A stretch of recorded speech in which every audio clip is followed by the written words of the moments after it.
1926.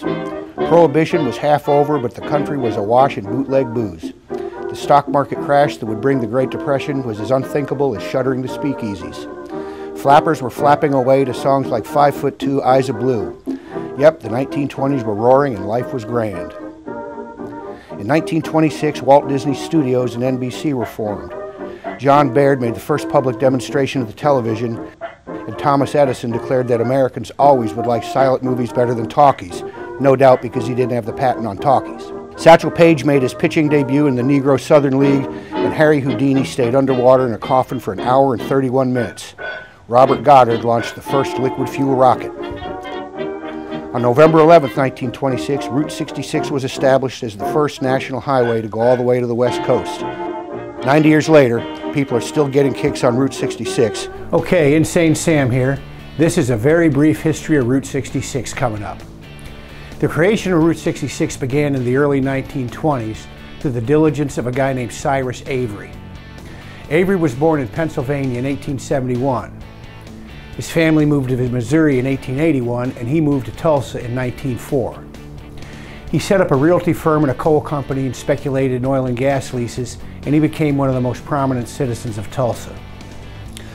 Avery was an early devotee of establishing a national roadway system. In 1921, he became president of the Associated Highways Association of America. In 1923, he was appointed Commissioner of Highways of the state of Oklahoma.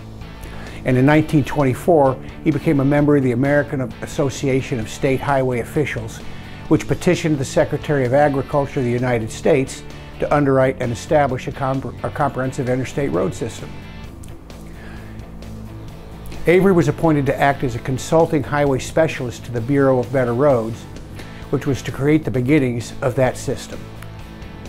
In 1925, Avery and others began selecting existing roads that would be part of the national highway system. So when they built Route 66, they didn't build a new road, they just connected existing roads. Road clubs around the United States lobbied to have portions of their local roads included. A portion of that transcontinental highway that went from Chicago to St. Louis and Kansas, it went west through Tulsa and Oklahoma City, and then over the old national old trails to become the genesis of Route 66. Now, before the establishment of the National Highway System, most roads had local names. The National Highway Commissioners decided to give roads across state lines shield-shaped signs showing that they were U.S. highways, or circular signs for state roads. The most prominent roads were to be designated by two-digit numbers ending in 0. Politicians from Missouri and Illinois lobbied for the Chicago to Los Angeles route to be designated as Route 60. They lost, and in early 1926, these politicians selected the designation Route 66 for the national highway from Chicago to Los Angeles. On November 11, 1926, federal and state highway officials approved the interstate routes for all 48 states, and Route 66 came into existence. In February 1927, the first meeting of the National U.S.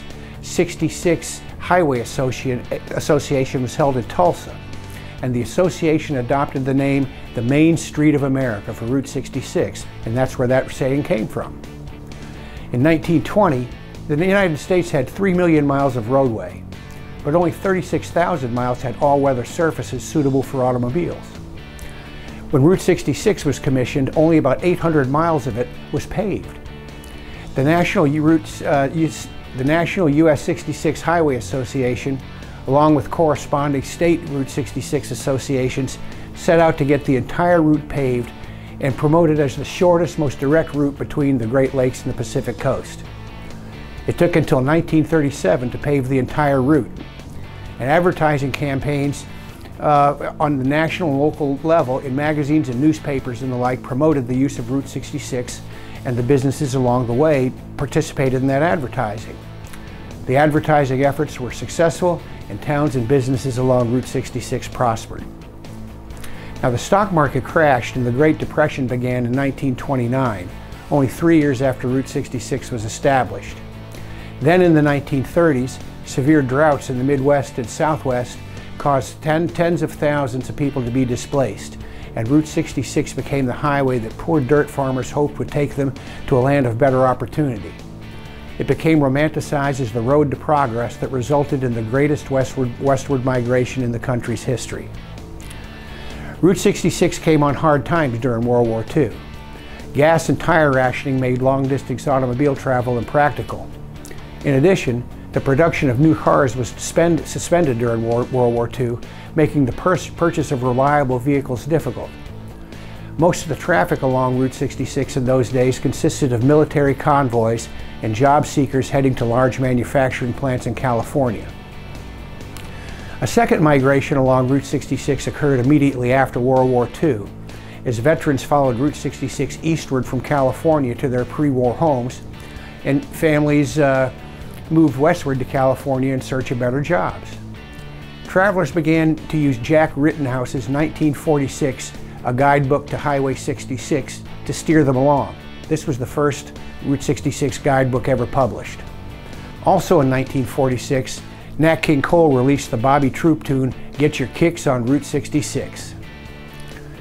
In 1952, the Main Street of America Highway Association, which formerly was the Highway 66 Association, traveled Route 66 from the Chain of Rocks Bridge, which connected Illinois to Missouri, to Santa Monica, California, and they dedicated Route 66 as the Will Rogers Highway. Route 66 was at its peak in the post-World War II boom years of the 1950s. But in 1954, President Eisenhower established the President's Advisory Committee on a National Highway Program. This committee designed what became the modern national highway system.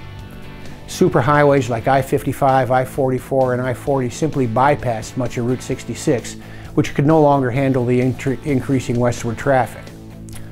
In addition, the 1965 Highway Beautification Act prohibited billboards along the superhighways, and that made it difficult for businesses on the bypass towns to advertise.